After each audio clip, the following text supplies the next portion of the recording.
안녕하세요. 반갑습니다. 오늘도 하나님 주신 말씀을 통해서 정말 시편의 놀라운 이 보화와 같은 말씀들을 우리 찾아낼 수 있는 그런 복된 시간 되기를 바라겠습니다.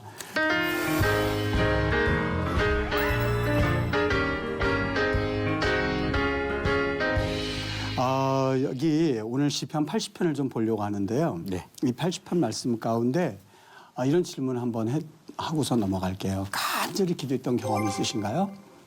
네. 많이 있으셨겠죠. 간절히 기도하시고 그리고 간절히 하나님 앞에 구하던 시간들이 있으셨을 텐데 문제는 내가 정말 하나님이 계시지 않는다고 여겨질 때도 간절히 기도하셨는가 하는 질문입니다. 혹시 그런 경험 있으셨어요?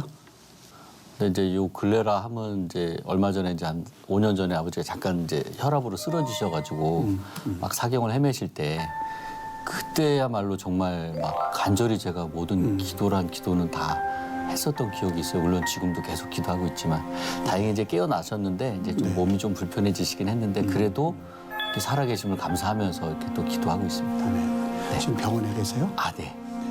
그러시군요. 또 우리 유세 씨께서는 저는 일이 없어서 답답하던 때가 있었거든요. 2년의 시간이. 그때는 하나님이 계시지 않는구나라고 부인했었던 것 같아요. 근데 또 그때 또 하나님께서 저를 또 친밀하게 만나주셔가지고 그때 또 뭔가 변화가 된 것 같아요. 네. 제가 그 말씀을 질문을 드린 이유는 랜디 알콘의 악의 문제 바로 알기란 책이 출간이 됐어요. 근데 그 내용을 뭐 다 소개할 수는 없겠습니다만 그 내용에 보면 이런 이야기가 있어요. 하나님을 부인하는 사람들의 주장을 분석해 놨는데 여기에 보면 사람들이 일반적으로 하나님을 부인하는 가장 큰 이유 중에 하나가 뭐냐면 정말 하나님이 살아계시고 그리고 하나님이 사랑의 하나님이라면 어떻게 세상에 불의한 일들이 일어날 수가 있으며 또 어떻게 하나님을 사랑한다 하는 그 자녀들에게 이런 어려움이 닥치는 것일까라고 하는 문제가 하나님을 부인하는 이유 중에 가장 큰 이유가 되었다고 합니다. 정말 우리 그리스도인들도 사실 믿음 생활을 하지만은 어렵고 힘들고 그리고 답답한 일이 생길 때 나도 모르게 정말 하나님 살아계시는 건가? 하나님 살아계시다면 내가 왜 이런 일을 당하는 거야? 라고 하는 그러한 뭐라 그럴까요? 마음 가운데 겉으로는 그 말을 직접 하지는 못한다는 할지라도 마음속에는 누구든지 이런 마음을 품을 가능성이 많이 있다고 하는 거죠. 오늘 시편 신앙인이 아주 기가 막힌 상황 가운데서 이러한 어려운 그러한 이 어려움 앞에서 어떻게 자신이 극복해 나갔는가 하는 것들을 저희들이 볼 수 있을 뿐만이 아니라 오늘 이 시편 80편 신앙인의 그 신앙은 도대체 어려움 가운데서 어떤 색깔이었는가 그걸 보기 위함입니다. 그래서 시편 80편을 봤는데 약간 좀 어려워요. 시편 80편이 이해하기도 어렵고 도대체 이게 무슨 말을 하려고 하는지 조금 난감하게 여겨질 수 있는 그러한 시거든요. 근데 여기 보면 제가 배경을 잠깐 말씀을 드릴게요.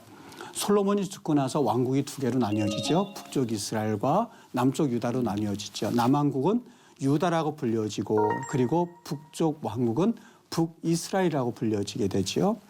그런데 이 북쪽 왕국은 물론 수도가 몇 번 바뀌긴 했습니다만 그 중에 하나가 사마리아라고 하는 그 도시를 중심으로 해서 북쪽 이스라엘이 형성되고 있고 예루살렘은 다윗 이후에 예루살렘으로 수도를 정하게 되죠.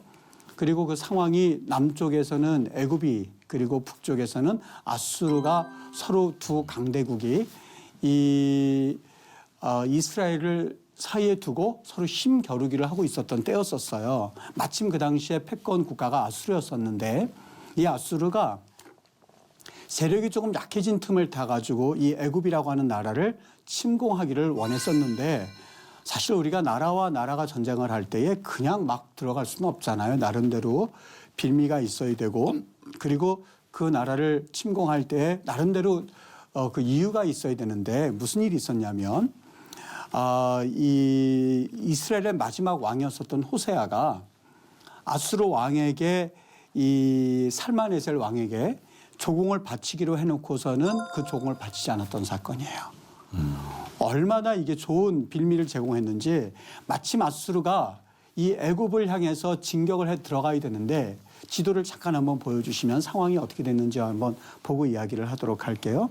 여기 보시면 아수르 제국이요. 아수르 제국이 지금 신약 시대에서는 갈릴리 바다 그리고 사해 바다입니다만 이 길이 물론 여러 가지 있는 길이 아니라 유일하게 과거에는 비단길이라고 하는 그런 길이 있었고 해변길이라고 불려지는데 아수르가 침공에 들어오려면 이 신약 시대의 명칭이었던 가버나움을 통해서 이 해변도로를 해서 이런 식으로 해서 애굽으로 내려갈 수 있는 길이 유일하게 하나가 있습니다. 그러니까 애굽이 위치해 있고 여기에는 아수르가 자리 잡고 있는 그 당시에 이스라엘 땅이라고 하는 이 땅은 정말 확보하지 않고서는 애굽을 칠 수가 없었던 거예요. 그러니까 당연히 아수르는 어떻게 해서든지 이 이스라엘을 손에 넣어야만 했었는데 그 빌미를 제공했던 것이 이 호세아 왕이었었죠. 조공을 바치기로 해놓고서는 조공을 바치지 않으니까 아수르는 왜 조공을 안 바치는 거야? 라고 하는 그 하나의 빌미를 잡아서 이 나라를 치게 되었고 궁극적인 목적은 뭐였었어요? 궁극적인 목적은 이스라엘 치는 것도 물론 하나의 이유가 되긴 했었습니다만 궁극적인 목적은 근동 지역의 패권을 장악하기 위해서 그러기 위해서는 애굽을 그들이 손에 넣어야만 했었거든요. 이 애굽을 넣기 위해서 반드시 그들이 이 이스라엘을 손에 넣어야만 했었던 거예요. 이런 상황이었었어요. 지금 이런 상황 가운데서 이 이스라엘이 아수르에 의해서 짓밟히고 그리고 아수르에 의해서 그들이 나라가 이 황폐화가 되었었던 그런 당시의 배경이 시 80편의 배경이었습니다. 여기 보면 조금 이제 이해가 되시라 생각을 하는데 3절서부터 6절 보면은요. 우리 잠깐 3절서부터 6절 시간 관계상 다 읽지는 못하고 제가 몇몇 군데 이렇게 말씀을 드릴게요. 3절에 보면 구원을 얻게 하소서. 여기서 구원은 어떤 구원이겠어요? 물론 우리의 영혼의 구원도 말할 수 있겠습니다만 궁극적으로는 하나님 아수르 군에 의하여서 우리나라가 이렇게 황폐화되었습니다. 우리를 얼른 그 손에서 구원해 주소서라고 하는 구원의 의미가 될 수 있겠죠. 또 여기 보면 4절에 보면 주의 백성의 기도에 대하여 어느 때까지 노하시리까? 무슨 느낌이 드세요? 언제 하나님, 도와주실 그렇죠. 우리가 뭘 잘못했다고. 하나님, 우리 하나님을 믿는 백성들에게 왜 이러시는 겁니까? 어떻게 보면 아까 랜디 알콘이 악의 문제 바로 알기에서 우리 크리스찬들에게 때로는 나쁜 일이 생기고 그리고 감당하지 못할 어려움이 생기고 그리고 답답한 일이 생길 때에 우리 누구든지 할 수 있는 그러한 기도문이지 않습니까? 여기 보세요. 여호와여 주의 백성의 기도에 대해서 어느 때까지 응답하지 아니하시고 노하시기만 하십니까? 어떻게 보면 좀 내용만 약간 달라졌을 뿐이지 그 마음은 그들이 가지고 있었던 마음이나 내가 가지고 있었던 우리가 지금 하는 기도와 별반 다를 바가 없다는 생각이 들어요. 5절에 보면 주께서 눈물의 양식을 먹이셨다고 되어 있거든요. 역시 왜 그랬는지는 이제 느낌이 오실 거예요. 그 다음 6절에 보면 우리 이웃에게 다툼거리가 되게 하시니 무슨 이야기겠죠? 문제는 아수르하고 애굽과의 싸움이었는데 이 두 나라의 서로 세력 다툼 가운데에 우리가 중간에 끼어서 우리는 다툼거리가 될 수밖에 없었습니다. 우리 원수들이 우리를 비웃나이다 라고 하는 그러한 나름대로의 아주 기가 막힌 상황 가운데서 지금 시 80편을 노래하고 있었던 거예요. 여기 조금 전에 눈물의 양식을 먹이시며 많은 눈물을 마시게 하셨나이다 그렇게 되어 있는데 어떤 눈물인지 상상이 되십니까? 어떤 눈물이었는지. 그 당시에 아수르 군대가 얼마나 잔혹하게 이스라엘 사람들, 이방인들 아니면 그 아수르 이외 민족들에게 대했냐면요. 포로를 끌고 갈 때에 그냥 끌고 간 게 아니에요. 손을 묶어서 끌고 간 게 아니라 콧뚜레를 꼈다고 그래요, 사람. 코를 꿰가지고 그 다음 사람 콧뚜레를 껴서 그리고 끌고 갔대요. 그리고 자신들이 지나다닐 때에 이 밭이 있잖아요. 밭을 그냥 지난 것이 아니라 거기에 소금을 갖다 뿌려댄 거예요. 그러면 그 땅이 황폐화되는 거죠. 굶주리게 되는 거죠. 더 이상 농사를 짓지 못하죠. 그리고 다니는 곳곳마다 모든 성들을 다 회파했다고 합니다. 그러니까 이런 상황 가운데 아마 이스라엘도 처했을 거란 생각이 들어요. 과거에 이스라엘 사람들이 어떤 민족이었는지 기억하시죠? 그걸 이제 써놓고 있거든요. 8절부터 보면 과거에 그들이 어땠냐면 주께서 한 포도나무를 애굽에서 가져다가 민족들을 쫓아내시고 그것을 심으셨나이다. 포도나무가 뭘까요? 혹시 유승대 씨. 포도나무는 뭔가 이렇게 그들의 희망이랄까 뭐 이런 게 아닐까요? 그것도 될 수 있고요. 맞습니다. 혹시 세리 씨께서는 저도 그런 거라고 저는 그렇죠. 희망적. 그런데요. 네. 지금도 이스라엘 관광청에 가서 보면 이 포도나무, 이 포도 열매 있죠. 이게 상징이에요. 이게 무엇을 의미하냐면 이스라엘을 상징합니다.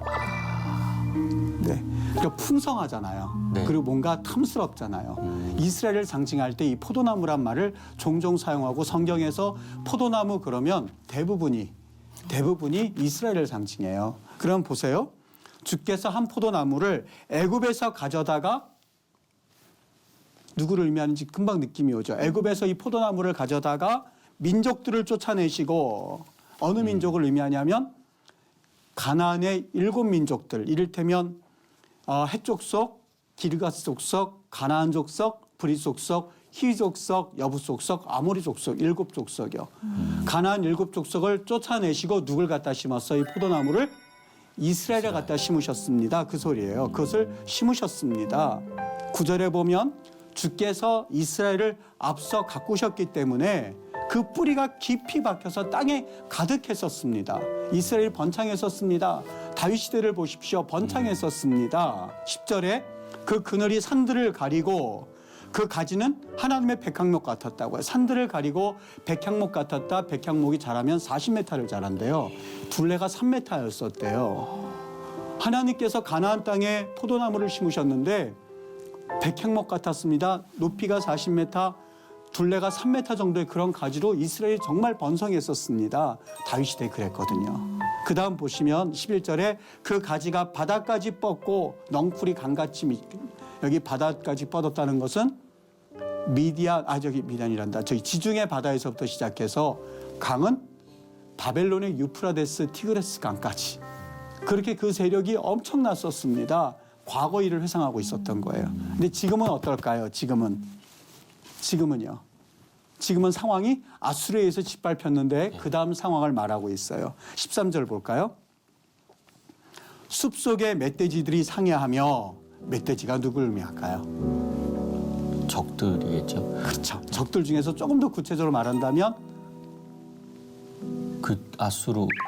그렇죠. 예. 아수르요. 맞았다. 예. 아수르요. 예. 아수르. 멧돼지들이 아수르가 상해하며 들짐승들 똑같은 말이에요.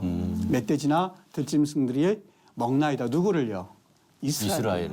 네. 이제 이해되시죠? 네. 만군의 하나님이여 구하옵나니 돌아오소서 하늘에서 구워보시고 이 뭘 돌보시라고요? 14절에 포도나무를 예, 이스라엘을 돌보소서. 15절에 주의 오른손으로 심으신 줄기요 주를 위해서 힘있게 하신 가지니이다. 누가요? 이스라엘이요. 16절에 그것이 불타고 왜요? 아수르에 의해서 배임을 당하며 주의 면책으로 말미암아 멸망하오니라고 하면서 기가 막힌 겪어서는 안 될 그러나 지금 현실은 너무너무 암울한 상황 가운데서 오늘 시편 80편의 신앙인이 하나님 앞에 노래하고 있는 탄식하고 있는 탄원하고 있는 노래가 시편 80편의 노래예요. 제가 오늘 이 배경은 이렇게 말씀드리는데 저의 가슴을 울렸던 게 하나가 있어요. 그게 뭐냐면요. 조금 전에 이야기했던 것처럼 사람들은 어려운 일이 생기고 나면 저부터도 그래요. 하나님이 계시다면 이렇게 하실 수 있을까? 혹시 하나님이 안 계신 건 아닐까? 누구에게 말은 하지 못하지만 우리가 다 권사님, 장로님 또 목회자이기 때문에 입 밖으로 그걸 드러내놓고 말하지 못하지만 마음속으로 하나님이 계시는 건가? 계시다면 이렇게 하실 수 있는 건가? 하는 마음이 있거든요. 오늘 신앙인의 모습을 보세요.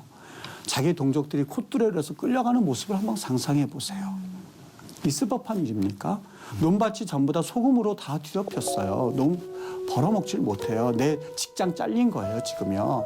어느 한순간에. 그리고 아까 우리 유승대 씨께서 아버님 얘기를 하셨지만 부모님이 어느 날 갑자기 질병에 의해서 저도 아버님을 그렇게 여의었어요. 어느 날 갑자기 떠나보내고 그랬을 때 그 마음이 어땠을까? 그래서 살아나셔서 너무너무 감사하고 또 하나님 앞에 기쁜 일이겠지만 저는 기도했었거든요, 아버님. 근데 돌아가셨어요. 그 마음 가운데 도대체 어떤 마음을 품을 수 있을까? 오늘 시편 이 신앙인은요, 부모 형제가 옆에서 죽어나가고 있고 코트레로 끌려가고 밭은 망가져 있을 때에 그가 뭐라고 고백하는 좀 듣고 싶지 않으십니까? 뭐라고 그는 신앙의 색깔을 말하고 있을까? 여기 우리 성도들 가운데서도요, 이런 얘기를 하는 분들이 혹 있을 수 있을 거예요. 하나님이 계시다면 왜 내 기도는 안 들어주시는 걸까? 우리 아버지가 장로님이고 우리 어머님이 권사님이시고 그리고 내 형들 전부 다 집사님이신데 왜 우리 집은 이렇게 사는 거지? 하는 그 불평이 없을까요? 분명히 우리는 주위에서 심심찮게 들을 수 있을 겁니다. 그때에 내가 우리 자녀에게 그런 말을 들었을 때 여러분 뭐라고 말씀하실 수 있을까요? 그럼에도 불구하고 하나님 살아계시지 이 얘기가 나올까요? 여기 시편 신앙인의 색깔을 한번 볼게요. 시편 80편 3절 잠깐 볼게요. 하나님이여 우리를 돌이키시고 주의 얼굴빛을 비추사 우리가 구원을 얻게 하소서. 7절 볼게요. 한번 우리 유세례 씨께서 읽어주시겠습니까? 만군의 하나님이여 우리를 회복하여 주시고 주의 얼굴의 광채를 비추사 우리가 구원을 얻게 하소서. 19절 우리 임승대 선생님 한번 해보시죠. 만군의 하나님 여호와여 우리를 돌이켜 주시고 주의 얼굴의 광채를 우리에게 비추소서. 네, 전 이 말에요. 너무너무 마음이 짠했어요. 왜냐하면 내용도 벌써 하나님 앞에 기도하는 내용이지만 무엇보다도 무슨 말이냐면 만군의 하나님이란 말을 써요. 17절, 19절 보세요. 만군의 하나님, 만군의 하나님. 이 만군이란 말이 무슨 말이냐면요. 히브리 말로 쯔바오트 그래요. 쯔바오트란 말이 뭐냐면 지금도 이스라엘 군대를 향해서 짜바 그러거든요. 복수형을 쓸 때 쯔바오트란 말을 써요. 즉 많은 군대들, 전능의 힘이 있는 군대들, 모든 일에 감당할 수 있는 힘이 있는 사람들 말할 때 쯔바오트란 말을 쓰거든요. 만약에 내가 시인의 입장에서 있었다면 이런 말을 못 써요. 아버지, 우리가 장로 가족이고 목회자 가정인데 우리 가정은 왜 이렇게 살지? 그때에 저는 아버지로서 아마 힘들걸요. 글쎄다. 글쎄 이런 말을 할지는 모르겠는데 여기에 무슨 소리야. 하나님 모든 것을 하실 수 있어. 이 말 나오기가 쉽지 않을걸요. 그런데 신앙인이 지금 그 말을 하고 있었던 거예요. 사람들이 네 하나님이 어디 있니? 지금 아수르에서 다 발표나가고 있는데 하나님은 원망하고 죽어. 이런 말을 해도 시원찮을 텐데 그가 뭐라고 하나님을 고백하고 있냐면 만군의 하나님. 이 말의 의미는 하나님은 전능하신 하나님입니다. 저 아수르 군대가 우리를 짓밟고 있지만 아니요. 당신은 정말 영원하신 하나님입니다. 짓밟고 있지만 하나님은 언젠가는 회복하실 하나님입니다. 당신은 회복하실 수 있음에도 불구하고 우리가 죄를 지었기 때문에 우리가 그 은혜를 받고 있지 못할 뿐이지요. 하나님은 전능하십니다. 하나님은 정말 모든 것을 하실 수 있는 분입니다. 하나님이여 당신은 모든 것에 능하신 하나님이라는 말이 만군의 하나님이라는 소리예요. 이 말을 들었을 때에 얼마나 가슴이 막 두근두근했냐면 지금 자녀가 있으실 텐데 자녀가 아버지 우리 왜 이렇게 어렵게 살아? 그랬을 때 그 자녀에게 그런 말씀하실 수 있으세요? 무슨 말이야? 하나님 하시고 남지. 지금 어렵다고 잠깐만 기다려봐. 하나님은 곧 역사하실 거야. 이 이야기를 과연 어느 분이 하실 수 있겠느냐는 거예요. 지금 오늘 시편 신앙의 색깔이 뭘까? 바로 하나님을 철저하게 신뢰하는 색깔이에요. 그게 바로 신앙 80편의 성경을 기록한 이의 모습이었었어요. 저는 이 고백을 들으면서 처음에는 믿겨지지 않고 이걸 또 읽고 또 읽고 했어요. 도저히 이런 상황 가운데서 만군의 여호와란 이름이 불려질 수 있을까? 한번 어떠십니까? 저는 저 혼자만 그렇게 감동을 받고 막 그런지 모르겠는데 처음엔 이 말씀 부여잡고 이게 한동안 막 마음을 붙잡고 그냥 요동을 치는데요. 자신이 없었어요. 부모님이 어느 부모님 여기 이제 이스라엘이 끝내는 회복하지 않습니까? 물론 하나님의 긍휼하심이 있었기 때문입니다만 그것과 연결을 시켜봤거든요. 시장에서 찐빵과 만두를 파는 아주머니가 계셨어요. 비가 막 쏟아지는데 도무지 그칠 기미가 보이질 않는 거예요. 순간 부모 마음이 그렇잖아요. 내 딸 우산 안 가지고 갔는데 우산을 가지고 딸이 어려운 상황 가운데서 미술을 하기 때문에 그 미술학원에 간 거예요. 근데 순간 멈칫했던 게 찐빵과 만두를 빚다 보니까 하얗게 지금 묻어 있는 그 모습을 보고 내 딸과 친구들이 보지는 않을까 싶어서 학원 애들이 막 쏟아져 나오는데 엄마들이 우산 가지고 막 왔는데 다른 엄마들은 그 앞에서 쓰여지기도 하고 그러는데 자신은 딸이 혹시 친구들과 자기의 모습을 볼까 봐 멀리 서서 딸이 나오기만 이렇게 하고 혹시 오면 얼른 던져주고 도망갈 생각을 했던 거죠. 멀리서 지켜보는데 안 나오는 거예요. 근데 저쪽 창문에서 자기 본인 딸이 엄마를 이렇게 보더니만 엄마하고 눈이 마주치니까 얼른 피하는 거예요. 또 한참 보고 있는데 딸이 이렇게 자신을 보고 있다가 눈이 마주치면 또 얼른 숨는 거예요. 그거를 몇 번 반복을 하니까 어머니가 얼마나 그 마음이 아프겠습니까? 우산을 들고 터덜터덜 들어왔는데 한참이 지나서 이 부모님들이 전부 다 초청하는 시간이 왔다고 합니다. 이 딸들을 또 아들들이 그린 그림을 전시한다는 거였었어요. 딸로부터 초청장을 받고 가려는 순간 멈칫 그때 생각이 떠오르는 거예요. 그래서 그래도 옷을 좀 갈아입고 그리고 그 학원을 이제 간 거죠. 딸의 그림을 보려고 갔는데 가장 문 앞에 딱 그림이 하나 걸려져 있는데 그 그림에 얼어붙은 듯이 아주머니가 서 있었던 거예요. 무슨 그림이었냐면요. 제목이 뭐냐면 세상에서 가장 아름다운 모습. 세상에서 가장 아름다운 모습. 그리고 뭐가 그려져 있었냐면 비, 우산, 밀가루 반죽에 허옇게 묻은 작업복, 낡은 신발. 그러니까 딸이 엄마를 보고 숨은 게 아니라 엄마가 서 있는 모습이 너무 아름다워서 딸은 엄마를 보고 한참 보고 그리고 엄마를 한참 보고 그리고 엄마를 한참 보고 그리고 그 어머니가요 그 그림을 보고 나오는데 그렇게 행복하더랍니다. 그렇게 행복하더랍니다. 2018년도 그 트렌드 키워드 가운데 소확행이라는 그 단어가 있어요. 소소하지만 확실한 행복을 일상에서 작지만 성취하기 쉬운 소소한 행복을 추구하는 삶의 경향, 그 행복을 일컬어서 소확행이라고 그래요. 요즘 신세대들이 이 소확행, 소소하지만 작은 행복을 위하여서 그걸 추구하고 바란다고 합니다. 제가 하나님을 보면서 오늘 본문 말씀을 보면서 끝내는 이스라엘이 회복하거든요. 하나님이 은혜를 주셔서 회복하거든요. 왜 하나님이 회복하셨다고 보세요? 물론 여러 가지 이유가 있을 수 있어요. 그들이 끝내는 회개하고 주님께로 돌이키는 모습도 있지만 오늘 신앙인이 하나님 앞에 그 어려움 가운데서 하나님 앞에 그러거든요. 하나님은 만군의 하나님이라고. 만군의 하나님이라고요. 우리 하나님은 그 고백을 들으시고 행복해 하시는 하나님. 네. 우리의 큰 걸 바라신 것이 아니라요. 엄청난 어떤 우리가 기대하지 못했던 그런 거를 드려서 행복하신 것이 아니라 하나님 나 지금 힘들어요. 어려워요. 그리고 죽을 것 같아요. 아수르 군대에 의해서 우리가 다 하나님 끝이 난 것 같아요. 그런데 그럼에도 불구하고 하나님 만군의 하나님이시지요. 만군의 여호와 하나님이시지요. 그 고백을 들으시고 하나님께서는 그 나라를 구원하시는 놀라운 역사를 이루셨다는 생각이 들어요.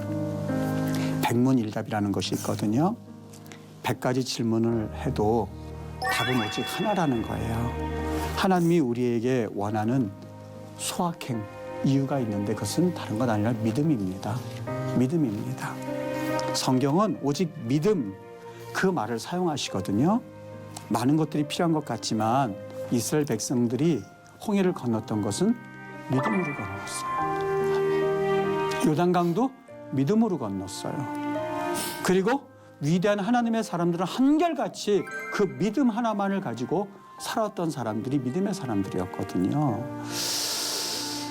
우리 하나님이 많은 것 해야 기뻐하실 줄 알지만 아니요. 오늘 시편 신앙인이 만군의 하나님 그 말 한마디에 하나님의 마음이 느껴져가지고 얼마나 감동이 됐는지 이 감동으로 저는 시편 80편을 읽었던 기억이 납니다.